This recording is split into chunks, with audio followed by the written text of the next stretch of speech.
Family কার্ডে প্রতি মাসে ২,৫০০ টাকা করে পাবে প্রতিটি পরিবার। আগামী ১০ মার্চ ১৪টি উপজেলায় শুরু হবে এই কার্ড বিতরণ, যার উদ্বোধন করবেন প্রধানমন্ত্রী তারেক রহমান। আর পুরো কার্যক্রম পরিচালনা করবেন সরকারি কর্মকর্তা কর্মচারীরা। মন্ত্রিপরিষদের উপকমিটির সাথে প্রধানমন্ত্রীর বৈঠক শেষে এসব তথ্য জানান সমাজ কল্যাণ মন্ত্রী ডাক্তার AZM জাহিদ হোসেন। মোহন ইসলামের প্রতিবেদন। বিএনপির নির্বাচনী প্রতিশ্রুতি ছিল দেশের দরিদ্র, হতদরিদ্র সহ সব পরিবারকে ফ্যামিলি কার্ড দেওয়ার। এ নিয়ে মঙ্গলবার দুপুরে প্রধানমন্ত্রী তারেক রহমানের নেতৃত্বে মন্ত্রিপরিষদের উপকমিটির বৈঠক হয়।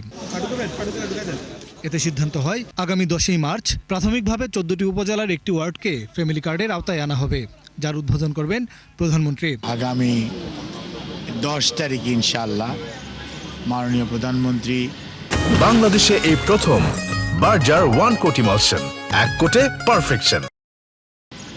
পাইলটিংয়ের যে কার্যক্রম অর্থাৎ ফ্যামিলি কার্ড বিতরণের যে আমরা এই মুহূর্তে বাংলাদেশের 14টি উপজেলাকে আমরা চুজ করেছি।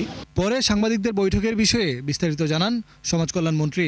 তিনি বলেন, অভাবগ্রস্ত প্রতিটি পরিবারকে মাসে দেয়া হবে ২,৫০০ টাকা। 4 মাস পাইলটিং শেষে পর্যায়ক্রমে দেয়া হবে সবাইকে। প্রতি মাসে ইনশাআল্লাহ ২,৫০০ টাকা করে ওনাদেরকে আর্থিকভাবে সহযোগিতা পাবেন ফ্যামিলি কার্ডের মাধ্যমে।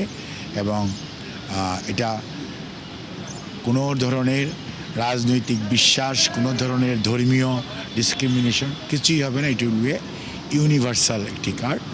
ফ্যামিলি কার্ড বিতরণ কার্যক্রম পরিচালনা করবেন সরকারি কর্মকর্তা কর্মচারীরা। প্রত্যেকটি ওয়ার্ডের কার্য তদারকির জন্য একজন প্রথম শ্রেণীর কর্মকর্তাকে ওই উপজেলার দায়িত্ব দেওয়া হবে এবং এটা দ্বিস্তর বিশিষ্ট চেকিং এবং রিচেকিং হবে, যাতে ভুল ভ্রান্তি এরর সবচেয়ে কম হয়। এই অর্থ মন্ত্রণালয় থেকে থোক বরাদ্দ থেকে এটাকে অর্থ সংকুলনের বিষয়টা চিন্তা করা হয়েছে।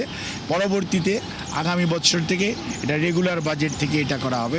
দেশের কোন উপজেলায় প্রধানমন্ত্রী ফ্যামিলি কার্ড উদ্বোধন করবেন সেটা পরবর্তীতে জানিয়ে দেওয়া হবে বলে জানান মন্ত্রী।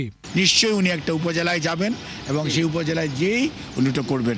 মোহন ইসলাম, ৭১, ঢাকা।